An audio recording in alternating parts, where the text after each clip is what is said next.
La foi corporative est la manifestation surnaturelle de Dieu d'un corps qui est uniforme, d'un corps uni, qui permet à Dieu de pouvoir manifester des miracles, manifester des signes, manifester sa puissance, délivrer, restaurer. C'est pourquoi je parle toujours assez de GCM.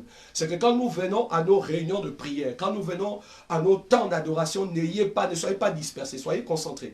Ayez un seul cœur. Quand vous venez de façon, vous êtes dans l'harmonie du cœur, vous êtes rattaché au Seigneur, Dieu est obligé de vous visiter parce que vous êtes dans l'unicité du corps. Mais quand vos pensées sont dispersées, les gens ne se parlent pas, les gens viennent ici, ils ont attaché les bouches comme des paquets de cubes.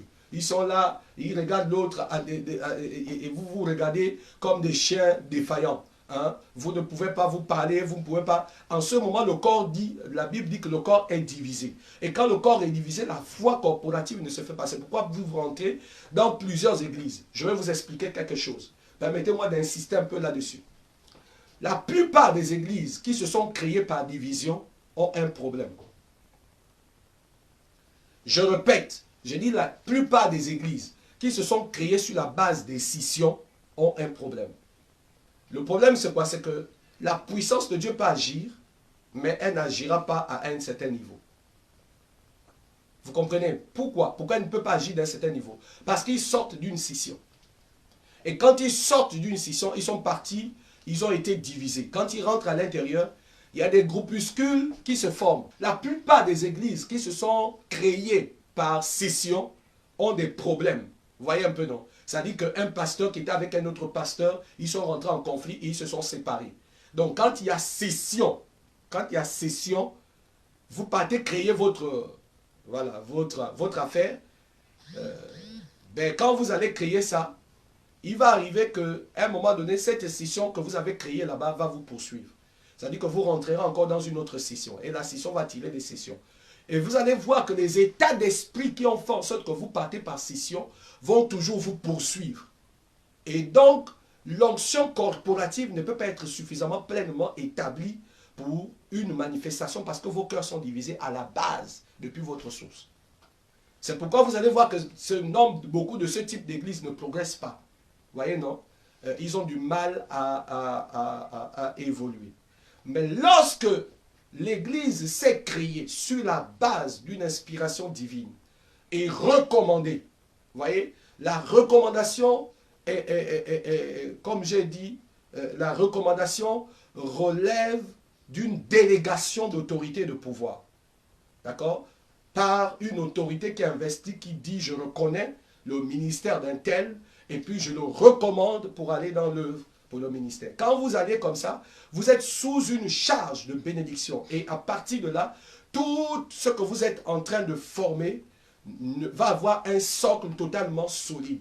C'est pourquoi je parle aux chrétiens qui ont des visions de souvent, qui disent que j'ai reçu l'appel et je quitte l'église, je m'en vais créer mon église. Quand vous le faites, vous n'allez pas réussir. Je vous le dis, vous ne réussirez pas. Il faut repartir, même si Dieu vous a parlé, il faut attendre le temps pour que Dieu vous... c'est ta soeur. Ok, d'accord. Ok. Donc, c'est comme ça en fait. Donc, comprenez bien. On ne crée pas une église sur la base d'une scission. Ce n'est pas parce que je ne m'entends pas avec le leader ou bien parce que les choses ne vont pas que je vais décider de sortir pour aller créer mon trou à rats ou bien mon histoire. et ça fait quoi? Ça fait que beaucoup de ce type de temples ont du mal à progresser.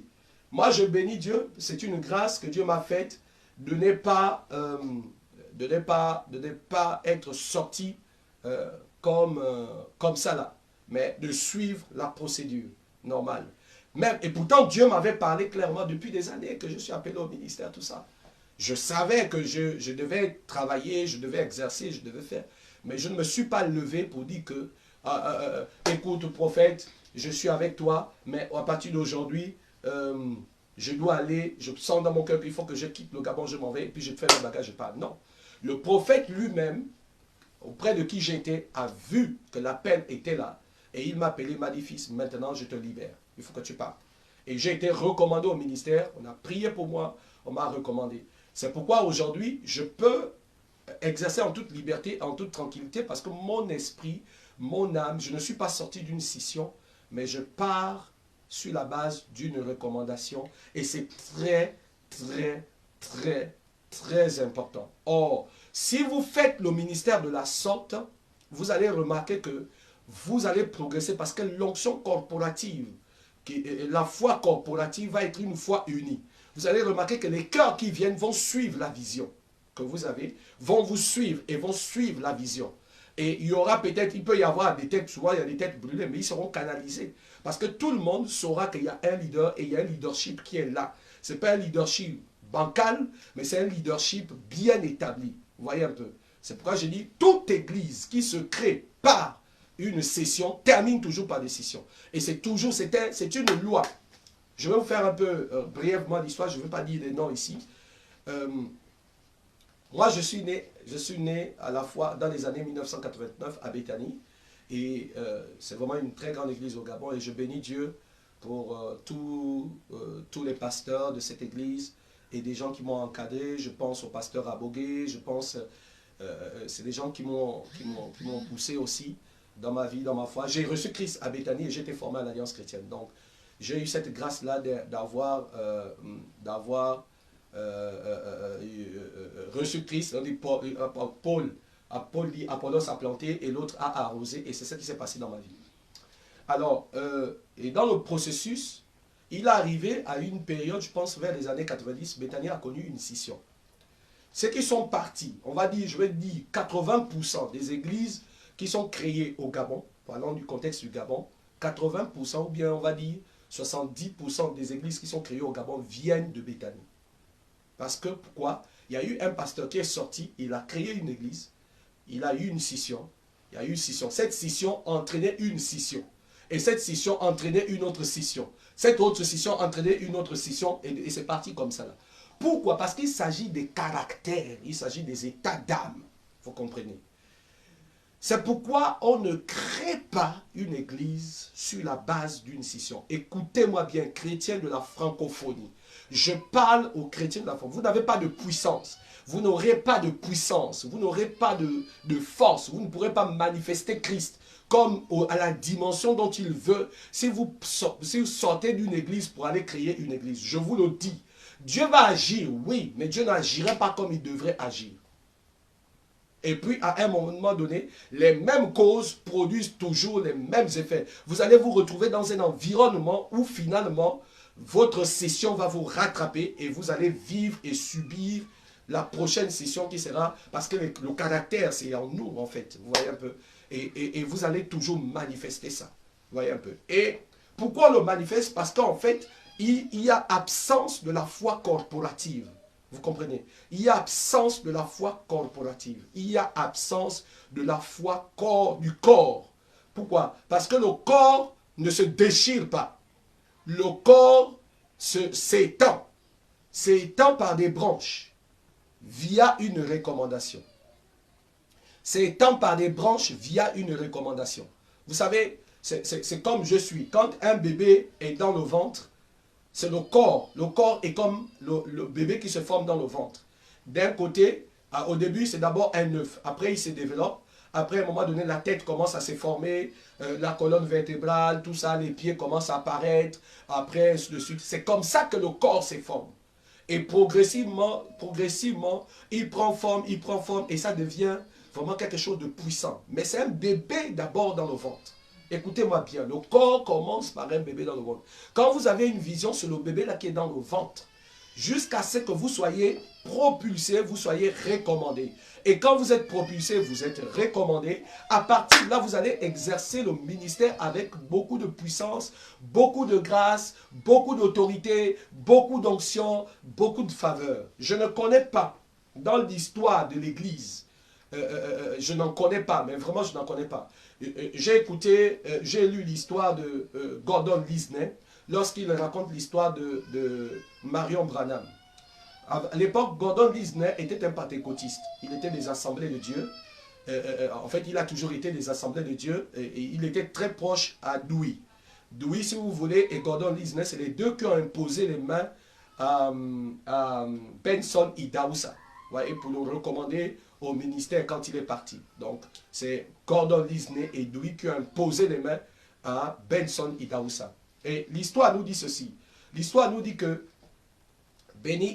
Gordon Lisney était rattaché au prophète Marion Branham. Il s'est associé avec Marion Branham pour l'accompagner dans l'œuvre du ministère. Vous voyez. Et donc, à un moment donné, c'est lui qui écrivait pour le prophète Marion Branham certaines choses. D'ailleurs, la preuve, un homme envoyé par Dieu. Un homme envoyé par Dieu. C'est un livre écrit par Gordon Lisney qui raconte l'histoire de Marion Branham. Donc, alors dans ce livre, il explique, il dit, à un moment donné, il a mis autour, parce que Branham exerçait seul. Il travaillait tellement qu'à un moment donné, il était très épuisé. Il était très épuisé. Il était affaibli même par la maladie, et ainsi de suite. Oui, effectivement, les hommes de Dieu qui manifestent l'onction parfois peuvent tomber malades. Voilà. Il était affaibli par la maladie. Et pendant qu'il était là, affaibli par la maladie, il fallait qu'il se repose. Et c'est pendant le temps où il était en repos que Gordon Lisney a organisé le ministère autrement. Il a appelé avec lui Oral Roberts, il a appelé A.A. Allen, il a appelé Dewey, il y avait à peu près 5 ou 6 hommes de Dieu pour faire des lignes de prière et prier pour les malades, ainsi de suite, ainsi de suite. Vous comprenez? Quand Marion Branham est arrivé, Marion Branham a dit il ne peut pas travailler comme ça là avec tout le monde. Et ça a généré un peu des problèmes entre eux. Et c'est comme ça que Marion Branham s'est retiré de tout le groupe et allait faire sa chose. Le problème c'est quoi? C'est que la finalité, nous l'avons connue. Marion Branham, progressivement dans l'enseignement qui n'était pas tenu, a fini par à un moment donné se détourner et puis a entraîné beaucoup de personnes dans une voie qui n'était plus celle de la doctrine fondamentale de Christ. Pourquoi? Vous voyez, cette scission a été fatale, parce que a été fatale. Ça n'a pas annihilé le fait que Dieu agissait par lui, non, mais jusqu'à ce qu'il soit mort et le corps s'est totalement déchiré. Quand le corps s'est déchiré, son corps s'est déchiré, c'était une démonstration de la puissance de Dieu pour montrer que lorsque vous vous déchirez, le corps se déchire. Et quand c'est une voiture qui l'a percuté, la tête était à gauche, le pied était à gauche, après tout s'est rassemblé en un seul et il a été enterré. Alors, je vous raconte cette histoire pourquoi? Pour vous dire qu'on ne crée pas un ministère sur la base des scissions. On ne crée pas un ministère sur la base d'une scission. On crée un ministère sur la base de la révélation divine et là, après ça, il faut être recommandé. C'est-à-dire, on doit prier pour vous et vous recommander au ministère. Et quand on vous recommande au ministère, vous avez la possibilité de pouvoir agir. Je parle ici de la foi corporative. Ce qui fait en sorte que beaucoup d'églises dans la francophonie, nous ne vivons pas la manifestation de la puissance de Dieu. C'est que la plupart de ces églises naissent des scissions. Voilà. Contrairement à l'anglophonie. L'anglophonie, la plupart de tous qui sont dans les pays anglophones, quand il crée une église, il a toujours « Oh, my father, oh, my father ». Vous remarquez bien, il va dire « my father, mon père, mon père ». Et il va établir sa généalogie. Je peux vous dire aujourd'hui, quand vous voyez un peu, regardez, Benson Idaousa a eu tellement de fils, tellement de fils. Vous avez Chris Oyakhilome, vous avez Duncan Williams, vous avez Johnson Suleiman, vous avez qui d'autre? Et ils sont nombreux. Il a eu tellement de fils. Et ces fils-là ont des fils. Et des fils et des filles. Dernièrement, j'ai lu une histoire où je voyais Johnson Suleiman avec son fils. Et son fils-là, ça fait plus de 20 ans qu'ils sont ensemble. Plus de 20 ans qu'ils sont ensemble.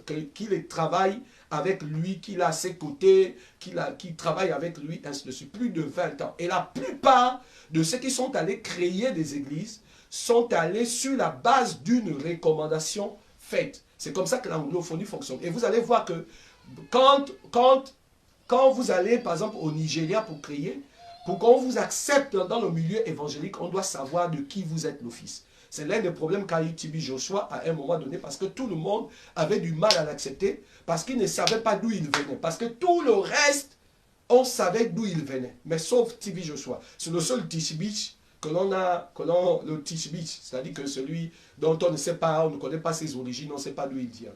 Vous comprenez? Et ça a été comme ça. Et vous allez remarquer quoi?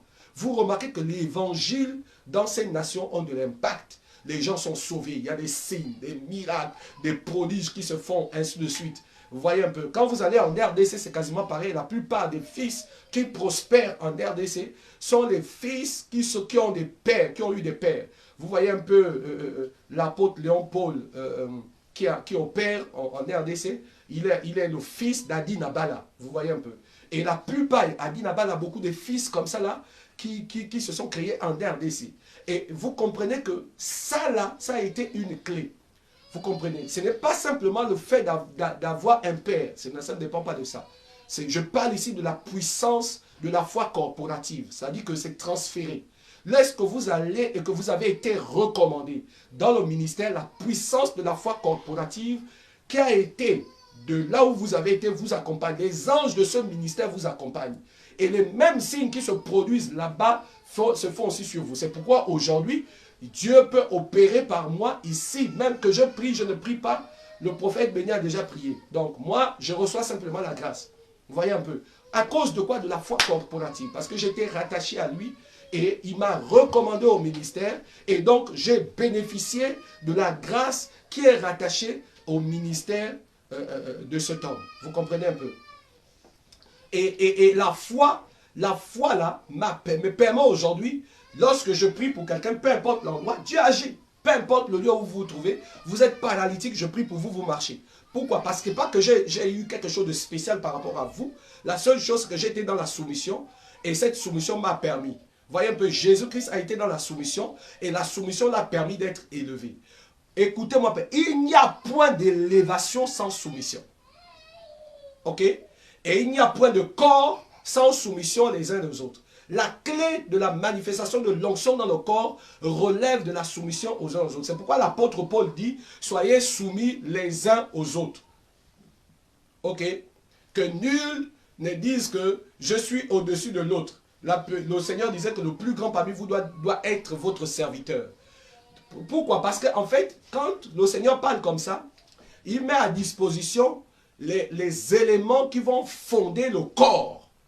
Hein? Parce que le corps doit être harmonisé, doit être bien coordonné pour manifester la faveur et la grâce divine. Vous comprenez? La faveur et la grâce divine. Sans ça, vous ne pouvez pas voir. Le prophète Béni a été recommandé par le prophète chef Aboucheri, qui lui a été recommandé par, comment on l'appelle, par Oubat Angel. Oubat Angel a été recommandé par Koussi Boateng. Aujourd'hui, voilà, Béni In aussi. Je dis même Béni In, Chris Oyakilome. Voyez un peu ces onctions, vous voyez un peu. Et la Bible dit quoi? La Bible dit que l'onction descend de la tête d'Aaron et sur le long de son vêtement. L'onction descend de la tête d'Aaron sur le long de son vêtement. Le vêtement ici, de la tête, ça part de la tête et sur le long de vêtement. Le long de vêtement, c'est les jonctions du corps. Bon, voilà un peu pour monter l'harmonie qui va exister à l'intérieur du corps pour recevoir et manifester la puissance. La puissance que l'on désire. Les gens prient, oh Seigneur, give me your power, donne-moi ta puissance, donne-moi ton onction. Non, l'onction vient du fait que vous soyez rattaché quelque part. Et quand vous êtes rattaché au corps, vous êtes obligé. Moi, mes enfants manifestent la grâce parce qu'ils sont rattachés à moi, ce sont mes enfants. Mais c'est qu'ils reçoivent ce que moi j'ai reçu. C'est automatiquement, c'est de facto. Les anges qui accompagnent mon ministère accompagnent la vie de mes enfants. C'est automatique. Voilà. Donc, je ne peux pas être béni et eux, ils ne sont pas bénis. Ce n'est pas possible. Ce n'est pas possible parce que si je suis béni, ils sont bénis. Et ma prière, c'est que mes enfants aillent encore plus loin. Et vous allez remarquer que la coordination du corps et dans le cadre de la foi corporative fera en sorte que vous, que le leader qui est la tête ne puisse pas écraser les autres. Vous voyez un peu? Parce qu'aujourd'hui, le problème de la francophonie, c'est que le leader veut dire qu'il n'y a que lui. C'est moi, c'est moi, c'est moi. Moi. Vous travaillez, vous tous, vous travaillez pour moi. Vous travaillez pour moi. On travaille certes à tes côtés, on travaille pour toi, on travaille à tes côtés, on travaille pour Christ, on te sert.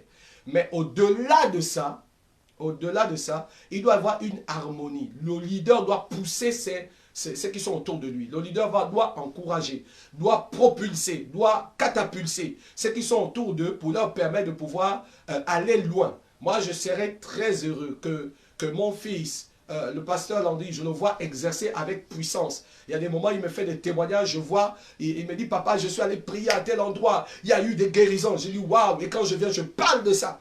De la même manière, moi, je peux parler de ça de mon fils.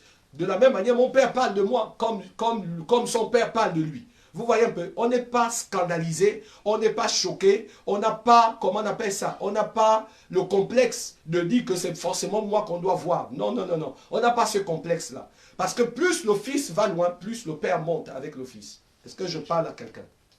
Donc, la plupart des églises qui échouent, ou bien des ministères qui se créent et qui ne réussissent pas, c'est lié au fait qu'ils n'ont pas été recommandés. Et si vous n'avez pas été recommandé, je suis désolé, faites demi-tour, reconsidérez vos voies et repartez à la base.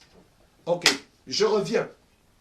Donc, j'ai parlé là de la foi corporative qui est importante parce que la manifestation de la puissance de Dieu dans l'Église se fait au travers de la foi corporative. Donc les chrétiens sont unis. Quand vous êtes unis en adoration, vous êtes unis dans un cœur d'adoration, un même cœur de prière, un même temps de jeûne. Oh my God, la puissance de Dieu descend sur vous. Les uns sont guéris, d'autres sont délivrés. On n'a pas besoin d'imposer les mains à quelqu'un, mais vraiment l'onction de Dieu se déploie avec une telle chaîne, avec une telle puissance. Pourquoi ça va se déployer avec une telle chaîne, une telle puissance? Tout simplement parce que les uns les autres sont connectés les uns avec les autres et nous avons tous une même pensée, c'est de voir Jésus-Christ élevé. Un même cœur, une même pensée forme le corps. Le corps est formé par un même cœur, une même pensée. Et donc plus vous êtes dans cette disposition,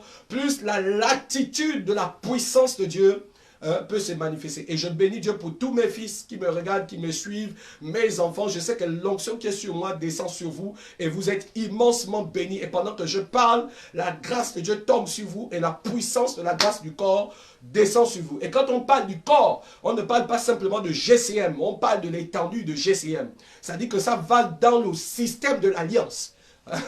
Oh my God.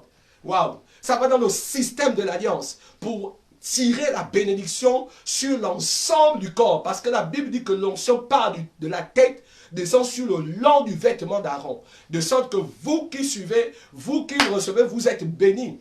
Je suis là en ce moment en train de prier pour former mes enfants, pour les former, parce que je veux voir mes filles, je veux voir mes fils manifester les guérisons, manifester les dons de miracles, manifester ces choses. Et ça va se faire. Je suis en train de préparer par la grâce de Dieu une armée puissante qui va faire la différence dans cette nation de la France. Le royaume de Dieu doit être annoncé avec puissance et autorité. Pourquoi? Parce que nous sommes un corps. Est-ce que je parle à quelqu'un?